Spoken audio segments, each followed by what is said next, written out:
नमस्कार, मैं अनिल शर्मा आपका एक बार फिर से स्वागत करता हूं आपके अपने YouTube channel commerce by Pathak sir में। आज एक नए चैप्टर के साथ, नई एनर्जी के साथ फिर से आपके सामने मौजूद है। और इससे पहले इस चैप्टर को कंटिन्यू करें, आपको बता दूं कि आपके सभी चैप्टर्स की 4 चैप्टर हो गए, 4 के 4 चैप्टर्स की प्लेलिस्ट YouTube पे है। यदि आपने किसी चैप्टर को मिस कर दिया है तो you can go to the playlist and find out the chapter and see all the videos there. Now next topic is organising, संगठन।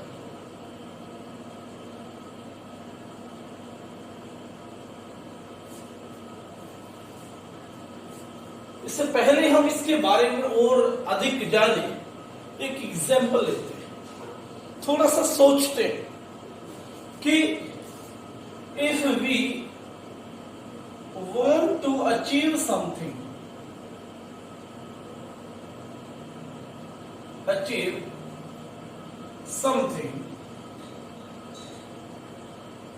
एज एन ऑर्गेनाइजेशन,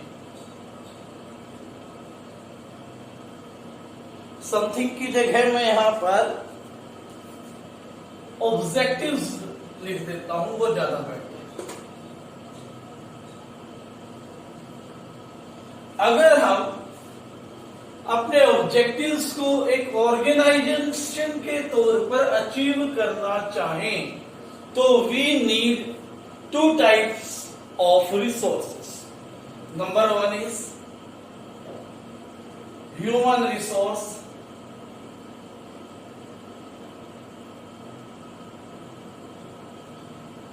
और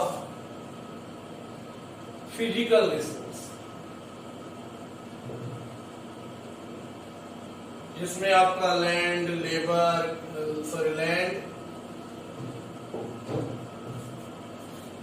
कैपिटल, मटेरियल, मशीन इत्यादि आते हैं। यहां आपके स्टाफ आता है, चाहे वो लेबर क्लास हो, मैनेजर्स हो, लेबर्स हो, दोनों। यानी कि यदि आप कुछ प्रोड्यूस करना चाहते हो तो आपको इन दोनों की आवश्यकता है। ये दोनों मिलकर ही आपको कुछ प्रोडक्शन दे सकते हैं।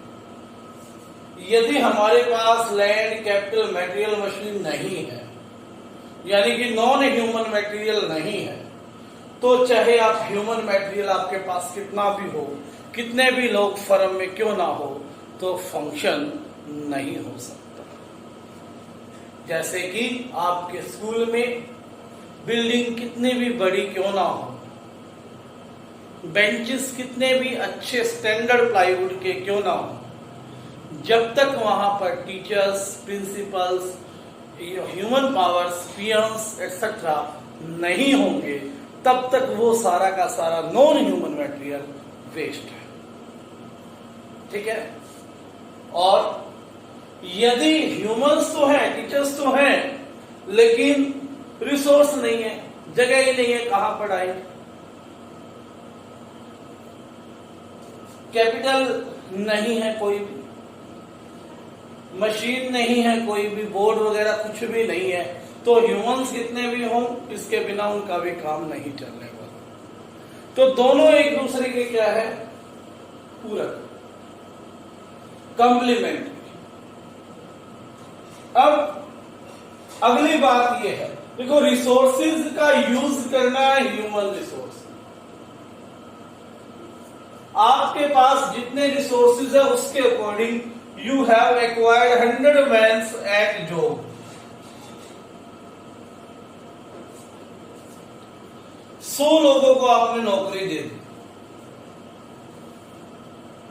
आपको नहीं पता कि कौन में किसको प्रिंसिपल लगाया, किसको लेबर लगाया, किसको मैनेजर लगाया, कौन टीचर है, कौन क्या है, नहीं पता, बस 100 आदमी भर्ती कर लिया। तो क्या होगा? एक व्यक्ति दूसरे व्यक्ति को ऑर्डर देगा। देखो सामान इतना सारा मटेरियल है, ऐसा नहीं है कि एक अकेला व्यक्ति काम करते रहेंगे अकेले अकेले, तो ऑर्गेनाइजेशन का ऑब्जेक्टिव अचीव होगा। एक दूसरे को काम बताना पड़ेगा। इनमें से एक व्यक्ति ये कहे दूसरे को कि भाई ये काम आपका है, आपने करना है। वो कहेगा क्यों, तू चौधरी लग रहा है भाई जो मुझे ऑर्डर दे रहा है।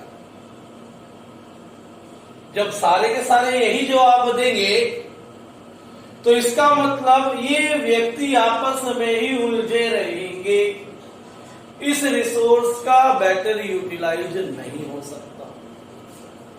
तो इसको तो यूटिलाइज करना ही करना है। अब इसको अच्छे से यूटिलाइज करने के लिए हमें 2 तरह के लोगों को बांटा। पहले तो नॉन मैनेजरियल और मैनेजरियल। मैनेजरियल पोस्ट में भी आपने 3 लेवल देखे, top level, middle level, lower level, या सुपरवाइजरी लेवल। ठीक है, top level, middle level,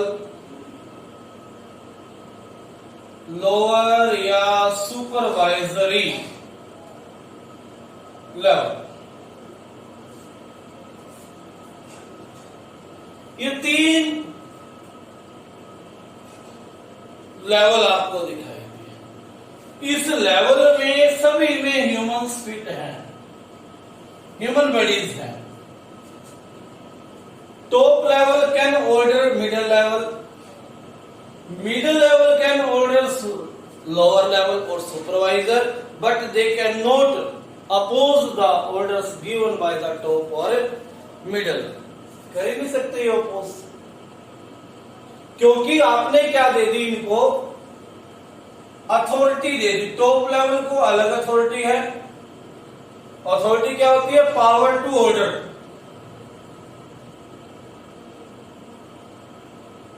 order देने की, यानी कि जो ये 100 लोग थे इनको अलग अलग पोस्ट्स में डिवाइड किया। किसी को प्रिंसिपल की पोस्ट दी, किसी को टीचर की पोस्ट दी, किसी को पीएन की दी। इस तरह से पोस्टों में बांट दिया। अब क्या हो गया, अपनी पोस्ट के अकॉर्डिंग हर व्यक्ति के पास अपनी पावर है। वो अपनी पावर का जब यूज करेगा तो वो अथॉरिटी का यूज करेगा। और जब हम किसी को पावर देते हैं ना, जब हम किसी को अथॉरिटी देते हैं तो साथ साथ उसकी रिस्पॉन्सिबिलिटी भी बन जाती है। एक प्रिंसिपल की अथॉरिटी स्कूल में ज्यादा होती है क्योंकि उसके अंदर बहुत सारे लोग हैं, वो बहुत ज्यादा पावर रखता है ऑर्डर देने की।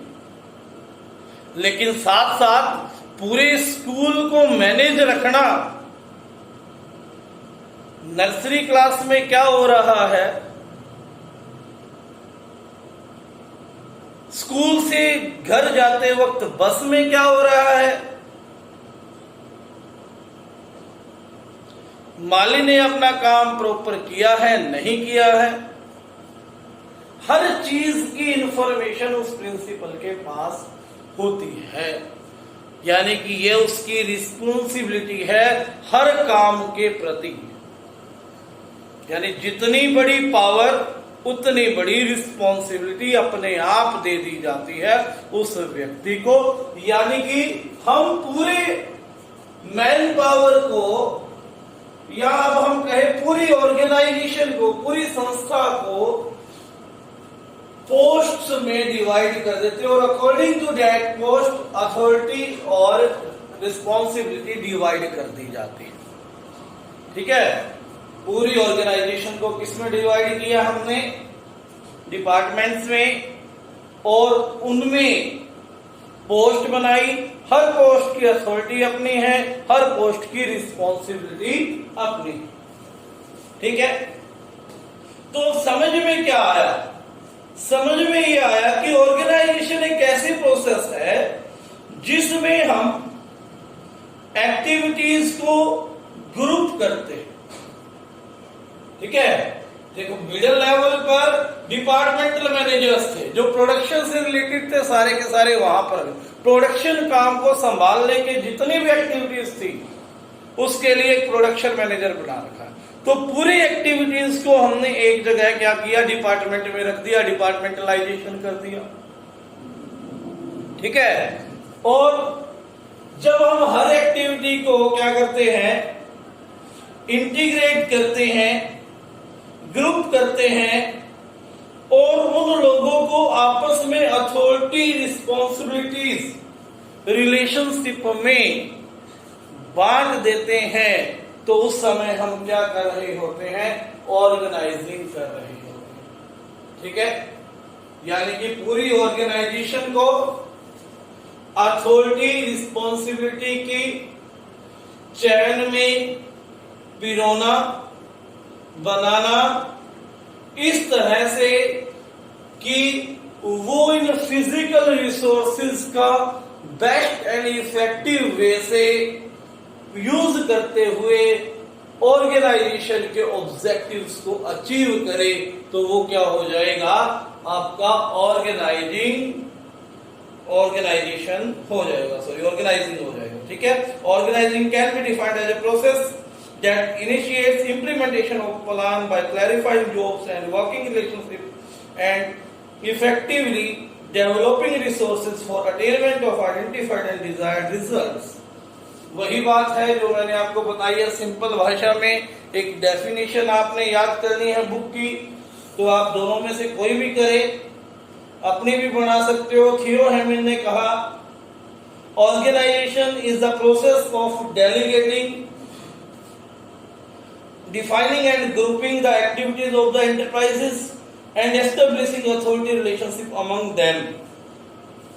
इसी तरह से लोइस एलन ने कहा है organisation is the process of identifying and grouping the work in the perform, defining and delegating relationship and authority and establishing relationship for the purpose of enabling people to work most effectively together in accomplishing objectives। ठीक है, ये Louis Elon ने दी है, आपकी मर्जी है, दोनों में से कोई भी आप डेफिनेशन लिख सकते हो। अब एक एग्जांपल के अकॉर्डिंग ऑर्गेनाइजेशन करके देखते हैं। एक कंपनी है जिसको मोबाइल प्रोड्यूस करनी है।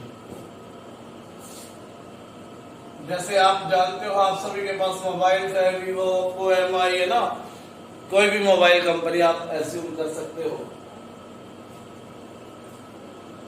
अब उस मोबाइल में जो कंपनी है उसमें कुछ चीजें परचेज भी करनी होंगी, कुछ प्रोड्यूस भी करनी होंगी, असेंबल भी करनी होंगी। ठीक है ना, सारी चीजें मोबाइल में कितने हजारों चीजें फिट होती है इसमें, छोटी छोटी सी। अब सारी की सारी प्रोड्यूस नहीं कर सकते,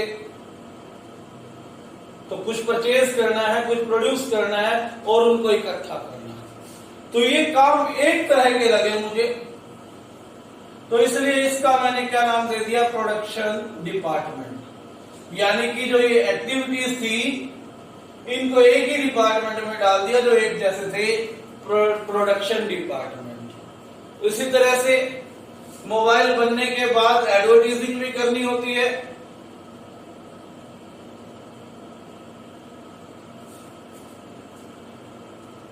मार्केटिंग,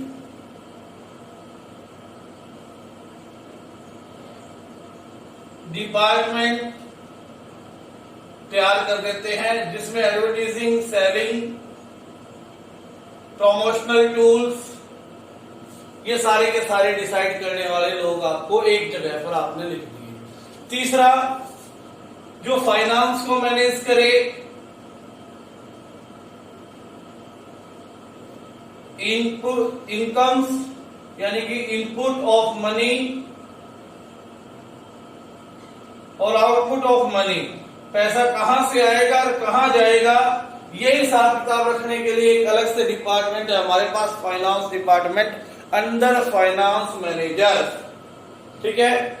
अब मोबाइल में हर रोज चेंजेस भी आते हैं। ठीक है। रिसर्च करनी पड़ेगी क्या क्या चेंजेस आ रहे हैं, तो इसके लिए R&D डिपार्टमेंट अलग से बना दिया। स्टाफ की जरूरत है, HR डिपार्टमेंट अलग से है। तो ये जो 5 डिपार्टमेंट बांटे हैं एक्टिविटीज के आधार पर कंबाइंड करके डिपार्टमेंट्स में डिस्ट्रीब्यूट कर दिया। जब हमने ऐसा किया है, क्यों किया, क्योंकि एक ऑब्जेक्टिव था मोबाइल कंपनी जो है उसकी बेस्ट वे से प्रोडक्शन हो, यानी कि उसकी सेलिंग हो, प्रॉफिट अच्छा आए, अपनी ऑब्जेक्टिव्स को पूरा करे वो फर्म। तो उस ऑब्जेक्टिव को पूरा करने के लिए ये काम किया है। यहां पर हमने मैनेजर्स लगाया, production manager, marketing manager, finance manager, R&D manager और HR मैनेजर। वो मैनेजर्स को अथॉरिटी दी गई कि इनके अंदर काम करने वाले लोगों को वो पावर दे रहे हैं, तो मैंने अथॉरिटी रिस्पॉन्सिबिलिटी चेन भी बना दी। तो ये काम कर रहे हैं, तो हम क्या कर रहे हैं, ऑर्गेनाइजिंग कर रहे हैं। ये ऑर्गेनाइजिंग का कंसेप्ट था केवल आज। ठीक है। तो इस कंसेप्ट को क्लियर करेंगे, कल आगे चलेंगे। और इसी के साथ आज के लिए इतना ही, धन्यवाद।